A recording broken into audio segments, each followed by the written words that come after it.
আজকে আমরা বানাবো একটা পেপার মিনি বুকে। প্রথমেই তোমরা একটা ছোট কাগজ কেটে নেবে 4 কোনা করে, যে কোনো মাপের। তারপর ওটাকে এরকম একটা কোন শেপ করে বানিয়ে নেবে। তাহলে আমাদের এই কোনটা এভাবে রেডি হয়ে গেল। তারপরে একটা রেড কালারের সার্কেল কেটে নেবে, একটা রেড কালারের পেপার দিয়ে তার মধ্যে এরকম গোল গোল করে সার্কেল করবে। তারপরে একদম শেষ মাথা থেকে এটাকে সেভাবেই কাট করে নেবে, ঘুরিয়ে ঘুরিয়ে, যেরকমটা আমি এখানে দেখিয়ে দিচ্ছি।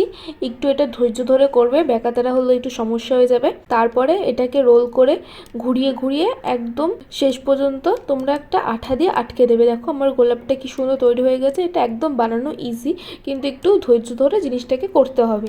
আজকেও তো ভ্যালেন্টাইন ডে, তোমরা অনেকেই অনেক কিছু বানিয়ে নিয়েছো। আমি এরপরে আরও অনেকগুলো ভিডিও নিয়ে আসবো, যেগুলো শুধুমাত্র ভ্যালেন্টাইন ডে বলেই না, তোমরা বাড়ির যে কোনো ডেকোরেশন বা যে কোনো অকেশনে কাউকে গিফটও করতে পারবে। আরও নতুন নতুন ভিডিও দেখার জন্য তোমরা আমার চ্যানেলটাকে সাবস্ক্রাইব করে দিও আর সাপোর্ট করো অনেক। তারপরে হচ্ছে দেখো আমি কোনটার মধ্যে অনেকগুলো হোয়াইট কাগজ মুড়িয়ে ঢুকিয়ে দিয়েছি, যাতে ওটা ফুলগুলো আমি যখন বসাবো সেটা যাতে ভেতরে না ঢুকে যায় আর ওপর দিয়ে যাতে কাগজগুলো না দেখা যায়, সেই জন্য আমি একটা গোল করে সার্কেল কেটে নিয়েছি। সেটাকে আঠা দিয়ে বসিয়ে তার উপরে আঠা দিয়ে আমি রোজগুলোকে ভালো করে বসিয়ে সেট করে নেব। দেখতেই পাচ্ছ কি সুন্দর লাগছে। আরেকটু সৌন্দর্য বাড়ানোর জন্য আমি এখানে একটা রিবন বানিয়ে নেবো।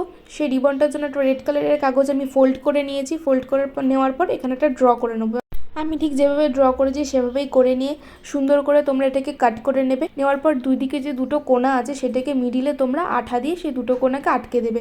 এটা যদি চেপটে যায় তাহলে তোমরা একটা পেন্সিল বা পেনের সাহায্যে এটাকে ফুলিয়ে নেবে, তাহলে দেখতে বোটা সুন্দর লাগবে। তারপরে বুকের মাঝখানে তোমরা এটা আঠা দিয়ে আটকে দেবে। আমার কাছে একটা স্টোন ছিল, আমি এটা বসিয়েছি, আরও সুন্দর দেখতে লাগছে। তো ভিডিওটা ভালো লাগলে লাইক কমেন্ট ও শেয়ার করতে ভুলো না। টাটা, দেখা হচ্ছে নেক্সট ভিডিওয়ে।